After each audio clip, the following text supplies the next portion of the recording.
ry olona inona moa no azontsika tenaina amin'izao tontolo misy atsika izao izay mikorontana rava ary mahavery-toko sy fanantenana amin'izany indrindra no anambarana amin'ny alalan'ny antoko-pira tsanta la réunion aminao hoe tsy misy tian'Andriamanitra ho very.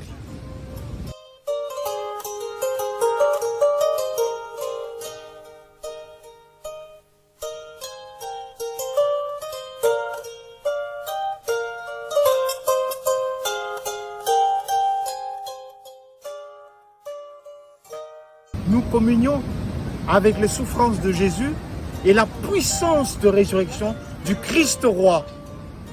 Tu ne peux dissocier vie chrétienne et combat spirituel. Combat le bon combat de la foi, saisis la vie éternelle. Izany teny izany no efa nolazaiko taminareo mba hananareo fiantanana Aty amin'izao tontolo izao no ahitana ireo fahoriana. Nefa matoki izaho efa naharesy izao tontolo izao. Fa Andriamanitra mamindra fo, Jehovah Andriamanitra ao ka tsy hafoy anao, na handringana anao, na hanadiny ny fanekeny nataony tamin'ny razanao izay efa nianiana amin'ny taminy. C'est moi qui suis la porte. Si quelqu'un entre par moi, il sera sauvé. Christ aussi a souffert pour vous. Il vous a montré le chemin pour que vous suiviez ses traces. Makanesa ty amiko ianareo rehetra izay miasa fantatra sy mavesatretana fa izao ny anomenareo fitsarana. Izao no fitiavan'Andriamanitra izao tontolo izao.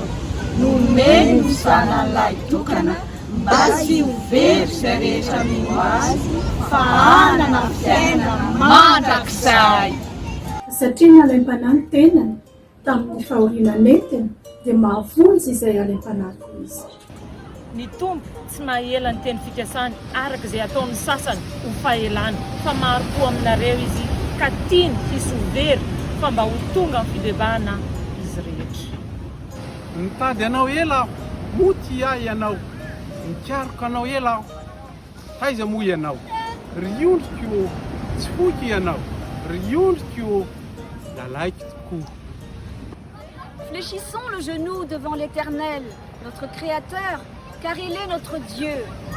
Nous sommes le troupeau de son pâturage, le peuple qu'il conduit par sa main. Je suis le bon berger. Je connais mes brebis, elles me connaissent. Il y a encore d'autres brebis qui ne sont pas de cet enclos. Il faut que je les amène. Elles écouteront ma voix. Il n'y aura qu'un seul troupeau, un seul berger. Jésus dit cela parce qu'il ne veut pas que quelqu'un se perde. Tamizaka aminao, isika izao da ho tsaray avao. Raha avy ny andro sy fotoana rô ianganao, da tsy misy ho verimena izay fiezahanao. Da tiany aby rô, isika izao da hiditra an-dangitsagny. Izy rô no hitsara da hitany aby izany. Na ireo tsy nijanjy ny rano zakainy da raisiny. Raha mahalala mibebaky amin'ny farany da ampelantanany aby da izay ny zakainy da tsy misy tiany very. Ka da derao rô Jesosy fa izy no mifona ho anao da amin'izany fo anao ka ankalazao avao.